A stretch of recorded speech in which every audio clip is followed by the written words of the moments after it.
Before I get into the story, I'll give a little background so the whole thing makes sense. I was 8 years old at the time. I'm in my 40s now, and this took place during a hunting trip with myself, my dad, my Uncle Bill, and their friend Harry. That day we were in an area that my dad always called the Bluff. To get an idea of what it looked like, it's a canyon with a river at the bottom, and the land along the water is mostly flat with thick trees and brush. Then about 100 yards from the river, the terrain goes upward at a pretty steep angle and forms a ridge that runs parallel with the river. While the vegetation at the river is dense, the top of the ridge is wide open and there's a trail we would do laps on while hunting. We had been out there plenty of times before, so everyone was familiar with it. The game plan that morning was to drop Harry off at the river so he could walk along the water and hopefully flush any deer out into the open or up onto the ridge. My Uncle Bill stayed at a halfway point on the side of the ridge between the top and the river, and my dad and I were walking the top trail. We had a view of everything from where we were, and we could see all movement down below. For quite a while, nothing happened. We were keeping track of my uncle below us, and my dad and I were talking and walking the ridge trail, but things got very intense very quickly. My memories from this part of the day aren't perfect, but I'm going to explain it exactly the way I remember. The first thing to happen was my dad abruptly stopping on the trail. He wasn't talking or looking at me, he was just standing with his hand up like be quiet and was staring out above the river. Then I saw what he was looking at. There were 2 helicopters. At least I thought they were helicopters at the time, but even as a kid I knew they looked different. They were way too small to be normal helicopters. I don't know why I thought this, but in my memory they looked like 2 vintage refrigerators with rounded edges and corners. My dad and I watched them slowly come down through the air and go straight toward the river. I don't remember seeing rotors or hearing engines, but I still thought they were helicopters, and I know my dad was concerned. Both of these refrigerator-shaped craft dropped lower and lower until they were in the trees and out of our view. The second they went down, there was a huge flash followed immediately by a high-pitched sound that reminded me of a camera flash recharging but on a huge scale, and it echoed all the way up the ridge. My dad scared me so badly because he yelled something down to my uncle, and then I remember them shouting back and forth. After their exchange, my dad told me we needed to move, so we cut off the trail and started making our way down the side of the ridge toward my uncle. At that age, I was only thinking that these helicopters had crashed and we were going to save the pilots. I didn't know anything else. I was just following my dad's instructions because it felt urgent, and that's what you do as a kid. As soon as we got to my uncle, the 3 of us continued down to the river together looking for Harry. When we finally got to the bottom and into the thick brush and trees, I remember seeing my uncle pull his pistol out and split away from us. My dad grabbed my hand and I stayed with him like a shadow. Both my dad and my uncle were yelling Harry's name, and everything felt very intense and scary. Then the situation escalated even more. Somewhere in the trees around us, there was a horribly loud scream. This was the scream of a big, full-grown man, which I'm guessing was Harry, but it was something I had never heard before, and it terrified me. Even after all these years, I don't think I've ever heard another man yell like that. Then gunshots went off. Maybe 5 or 6 of them right in a row. My dad shoved my head down to the ground and crouched over me, and I remember this like a blurry, chaotic movie scene. We stayed on the ground like that with my dad's arms around me until we heard something massive literally ripping through the brush extremely close to us. There were loud branches snapping and huge, heavy footsteps running through the grass and bushes. My dad grabbed my arm so hard it lifted me off the ground for a second, and we ran toward the clearing at the base of the ridge. As soon as we were away from the river, we laid down next to this big rock, and while my dad was getting his rifle ready, I got a glimpse of what we had been running from. What I saw looked similar to a man because it was on 2 legs, but it seemed huge to me and it was moving so fast through the trees. The shape of its body was human-like, but the proportions weren't the same. I will also forever remember its skin. It was dark gray and I didn't see a bit of fur or hair anywhere on it. Even as a kid, I knew instantly it wasn't a bear or an elk. This was something I had never seen before. Just the sight of it made me start to cry. Not just because the situation was so intense, but because it looked like some kind of scary monster. My dad and I started climbing back up the ridge, and while we were scrambling, another gunshot went off, and I think that one was a single rifle shot. Right after that, my uncle was coming up the hill toward us, so we switched our direction to get back with him. Things are a little blurry after this, but I know we made it to the top of the ridge. Then the three of us made it back to the truck where Harry was miraculously there waiting for us. My dad put me in the back seat with Harry while he and my uncle frantically got in the front seats, and we left. I have no memory of what the three of them talked about while we drove out of there, but they were loud and there was a lot of cussing. All I remember is that it was a long drive home. After this traumatic day, no one ever explained a thing to me, and I never even heard a mention of it again. Only 4 years after this, when I was in 6th grade, someone hit my dad while he was on his motorcycle and he didn't survive. This was an extremely rough time for our family. My mom fell into a bad place and took my sister and me across the country to her hometown in Indiana.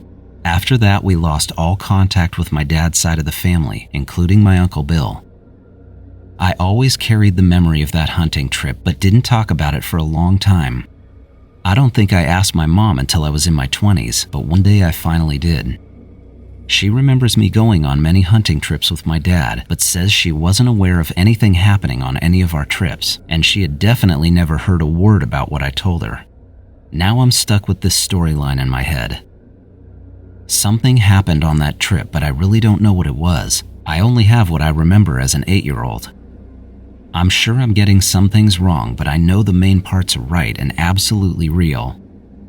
People have told me I was too young and we must have had a run-in with a bear or even a cougar, but here's the thing. I know that's not right because I grew up around wildlife. I was young, but I wasn't stupid. I knew what all of those animals looked like.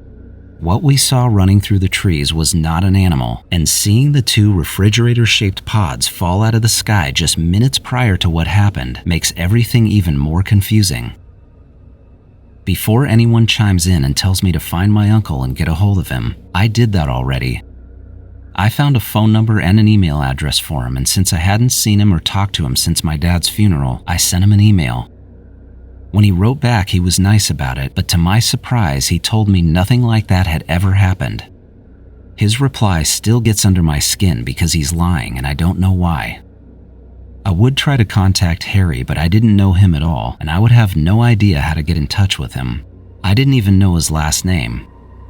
It has been beyond frustrating because I'm sure something happened. It might be slightly different than what I remember, but I feel like I have 90% of it correct. I fully believe my mom when she tells me she never heard anything. Maybe my dad didn't want to upset her, but my uncle has to know exactly what I'm talking about. Unfortunately, he has no desire to talk to me about it or even stay in touch.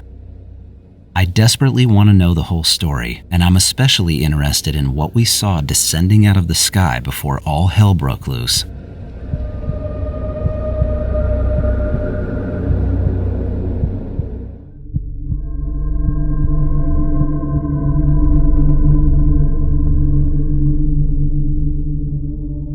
My husband and I were driving through Oregon while on a road trip. We were making our way up to Portland to meet friends, then heading to Cannon Beach on the Oregon coast where a group of us had reserved a rental house. On the way, we made a quick one-night stop at a place we'd never been called Big Lake. Big Lake is a few miles off of Highway 20 in the central part of the state, and ironically, it's pretty small for a lake. You have to drive down a Forest Service road and past a small ski resort to get there, and really the reason we picked that campground was because it took a little more effort to find. This was also midweek and in September, so we were hoping it'd be quiet. I will say for anyone who might be interested, Big Lake not only has crystal clear water that is a dream to swim in, but it also has the most stunning in-your-face view of one of the Cascade Peaks called Mount Washington. I couldn't recommend it enough. We got a campsite on the west side of the lake, so our particular spot didn't have a mountain view, but it was away from the main area and surprisingly large and private. We were still lakefront though, and our site faced a small cove where we could see a sandy beach directly across the water from us, and there was also a few other people camping on that side. Once we got the van set up and let the dog run around, it was an uneventful evening. There happened to be a fire ban in Oregon, which meant we couldn't have a campfire, so after it got dark, we made drinks and decided to take a quick night swim instead, even though it wasn't the warmest night. All of the sites in this certain part of the campground sit 20 or 30 feet above the water, so we had to walk down a short, steep trail to swim, but it was well worth it and the water was still easy to get into at that time of the year. The moon had been partially out too, which put a little bit of light on everything. Overall, it was just a quiet night in a beautiful campground. When we got out of the water, we were drying off and still at the bottom of the hill. I wasn't checking the time, but I'd guess this was around 10:30. Then we noticed our dog intensely staring at something across the lake, and he was taking steps forward and backward like he wanted to go in the water. My husband was laughing about it and told him to go get it, thinking he was seeing the campers on the other side, and that's what I thought too. But then while my husband was putting his sandals on, I heard him say my name. That got my immediate attention because he always calls me babe and rarely uses my name. When I looked up at him, the only thing he said was, "Do you see that?" And he was pointing to the other side of the lake. When I looked, all I saw were a few lights on the other side where people were camping, but after I realized he was pointing a little higher than that, I saw it. Out over the water, about halfway between us and the other side, there was something in the air that looked exactly like a balloon. It was this plain black sphere floating maybe 50 feet above the water. The only thing that might have been a little different was that it seemed bigger than a normal balloon, maybe closer to the size of a large beach ball, but I still thought it was a balloon. My guess was that it had come loose from someone's camp on the other side and was drifting over the lake in our direction. We kept our eyes on it for a while and both agreed it looked like it was staying in that one spot. It wasn't the easiest thing to find in the dark, but once you saw it, you couldn't miss it, and our dog was still staring at it too, which we thought was kind of unusual. A few minutes into watching it, my husband said he was going to grab his phone, so he and the dog ran up to the van while I stayed down at the lake. I was really starting to wonder what in the world this was since it still hadn't moved from that spot. When he came back, he tried to get a picture of it but wasn't having any luck. His phone just wouldn't pick up such a small black object in the dark like that, even using the night mode. Then he pulled out the keys to our bike rack that had a keychain laser pointer on them, and he started aiming it at the thing. What's crazy is that we could see the laser light hitting the water and even on some of the trees across the cove, so it was working fine, but every time he pointed it at the object, it was like it wasn't working. Nothing was reflecting off of it and he couldn't seem to hit it with the pointer. We had to have messed around with the phone and the laser pointer for 15 minutes before my husband gave up and said he was going to walk down the campground road to try and see it from another angle. This was turning into a full-blown mystery that we were trying to solve. I went back up to the van to warm up and change and waited over 20 minutes for him to come back. When he finally walked back into our camp, he said he couldn't find a better spot to see it without going into someone else's sight, and he didn't want to be creeping around at midnight. We left the dog in the van and walked back down the hill, and by then it had been hovering in that same place for close to an hour and still hadn't moved. That made us positive this was not a balloon.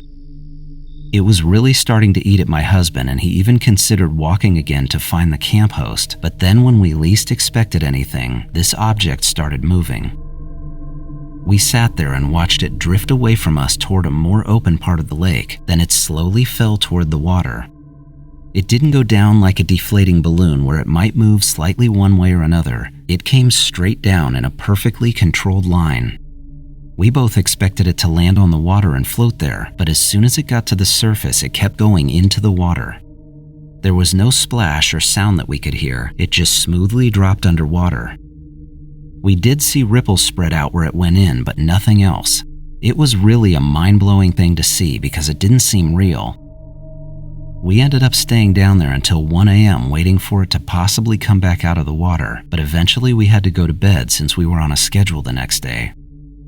The following morning we slept in and didn't wake up until around 9 o'clock. We're early risers, so that's late for us. While I was starting to pack up, my husband rode his bike around the entire campground looking for any clues as to what it could have been. He talked to 2 other groups that had the same view we did. The first couple was older and they said they were in their RV by 9 p.m. The other group said they were awake but hadn't seen anything over the lake. The only additional thing my husband noticed was from the day use area and the boat ramp on the opposite end of the campground.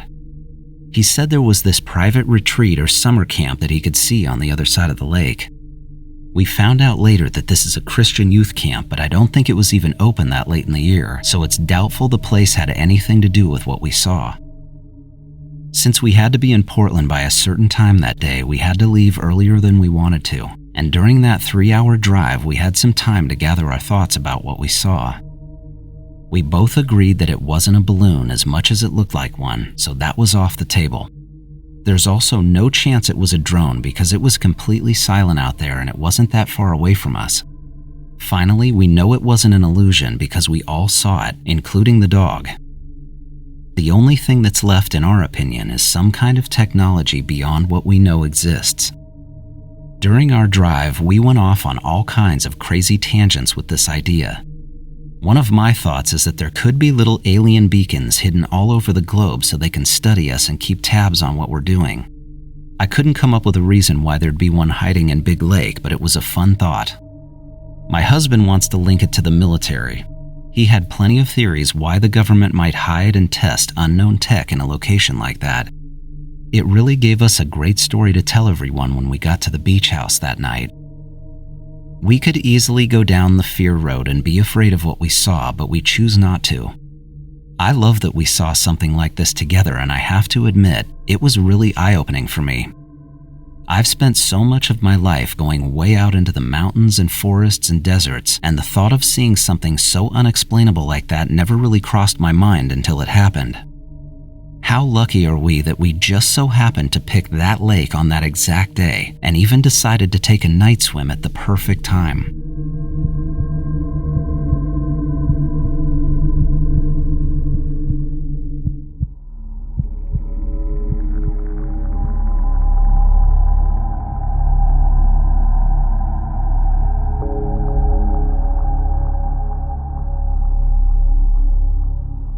My name is Mike and I'm 42 years old. I live in Washington State and nothing strange or unusual had ever happened to me before the night I'm going to talk about. What makes this hard to explain is that I never saw anything spectacular or had any kind of close encounter that I remember. There also weren't any lights or abductions in my experience. I was just a guy living my life like everyone else. When I was 30, I lived in Vancouver with my now ex-wife and our daughter who was 3 years old at the time. I worked at a cable company and my wife stayed home with our daughter. I'm not complaining when I say this because I was perfectly happy then, but every day felt the same. It was work, sleep, bills, a day off, and then back to work. I'm sure there's a lot of people that can relate to that. The night this happened was a Tuesday, so as usual, I had to work in the morning. I put my daughter to bed like I always did, then my wife and I watched TV before falling asleep. I remember shutting off the TV and the light next to our bed, then rolling over and going to sleep. I don't remember dreaming or going to the bathroom or getting up for any reason. It was just sleep. When I opened my eyes, the first thing I noticed was that I was on my back, and I never sleep on my back because I snore in that position. Then I noticed the light fixture above me and realized I was lying on our area rug in the living room. I didn't really understand what I was looking at because I was still waking up, but there I was, face up in the middle of the room. It was very confusing because I had never walked in my sleep or done anything like that. Usually I wake up in the same position as when I went to bed, and I've always been a heavy sleeper. When I sat up, there was saliva coming down the side of my mouth, and that freaked me out. It made me feel like I had been unconscious and not just sleeping. I wiped it off and swallowed and immediately noticed a strong metallic taste. It was just like when you get blood in your mouth, but I wasn't bleeding. It had that same iron taste to it though. I also didn't feel sick or dizzy, I was just confused. The only thing I knew was that I'd gone to sleep in our bedroom and woken up on the living room floor. When I stood up, I did a quick self-check because I was wondering if I'd gotten up during the night and hit my head or fallen and didn't remember, but I couldn't find anything wrong with me. It was a few minutes before 5 a.m., so I went to the kitchen and had a glass of water. Then I went back to our bedroom and laid down. I didn't want to go back to sleep, I just wanted my wife to wake up so I could tell her about it. She just kind of frowned and said she didn't hear me get up. Actually, she said she hadn't even noticed I was gone, and that was slightly concerning. After getting dressed and eating, I slowly started to let go of it, thinking I had to be sleepwalking. I grabbed my lunch and my coffee and took off like any other day, but I can't say it wasn't still on my mind. I jokingly told one of the guys I was with that day, and he told me not to mess around with something like that because there could be an underlying issue there. I shrugged that off for a few days, but part of me had felt the same way, and I didn't want to ignore it if it was something more than sleepwalking. I ended up seeing my doctor and gave him every single detail I could remember about that night. He asked me questions, I got blood drawn, and after everything came back spotless, he told me not to stress myself out about it. The only things he suggested were a few minor lifestyle changes and melatonin, and then said if it kept happening, we could try an antidepressant. I had no interest in a medication like that, so I tried the melatonin for a few weeks, but it didn't do anything noticeable. The weird thing is, nothing like it ever happened again. It seemed to be a one-time thing, so I basically let it go. Months after this happened, I was out to breakfast with my dad at his favorite place, the original Pancake House. This is something he and I have done together since I was a teenager, and that morning the subject of health was the first thing we talked about because he had recently had knee surgery and was still wearing his brace and recovering. After hearing how he was doing, I ended up telling him about my sleepwalking. Not to make him worry, but just to get his opinion. Before I even got into the details, he looked surprised and said something about me doing that again. I didn't even know what he meant by that. Then he told me I used to sleepwalk when I was really little. As it turns out, when I was 3 or 4 years old, he and my mom woke up more than once to find me asleep on the floor at the foot of their bed. He also remembered that I would always be on my back and had no blanket or pillow with me, which was exactly how I'd woken up in my own living room. He and my mom thought it was cute back then, like I had gotten scared in my room and wanted to be near them. Apparently this happened a few more times when I was around 5, except those times they found me in the living room and not in their bedroom. They had always assumed it was harmless, and after 5 years old it never happened again, so no one worried about it. This was all brand new information to me. As we were talking about it, one thing really shocked me. My dad said that during the older sleepwalking when I was 5 and waking up in the living room, I would complain about a bad taste in my mouth. Back then, my mom would just get me a glass of juice and I'd be fine, but hearing that seriously bothered me. That metallic taste in my mouth was the one detail I'd been most concerned about.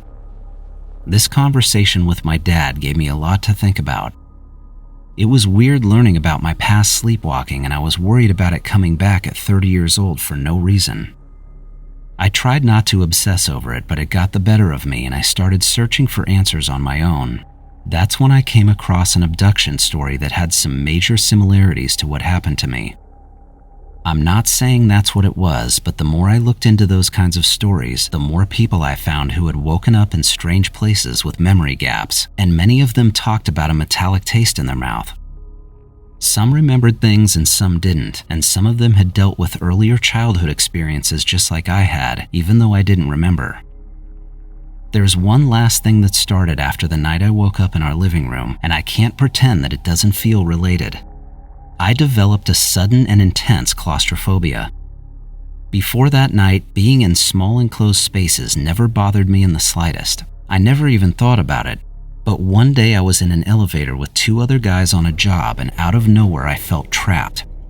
This wasn't me being nervous. I actually felt like I couldn't get out of it. Within seconds, my heart was pounding and I was sweating and lightheaded.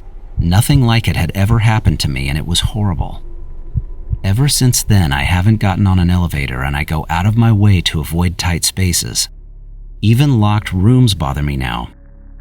I know it's not logical, but I can't explain it, and it only became a problem after my sleepwalking.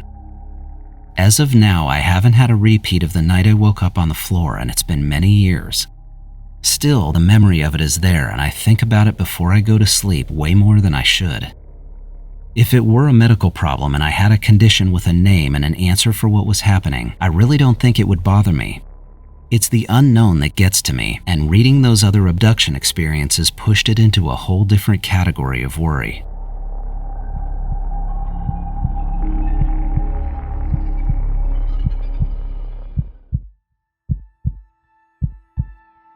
I want to thank everyone for watching another episode of Skywatcher Stories. If you like hearing these personal experiences of strange sightings and alien encounters, please subscribe because I upload new episodes every week and it really helps the channel.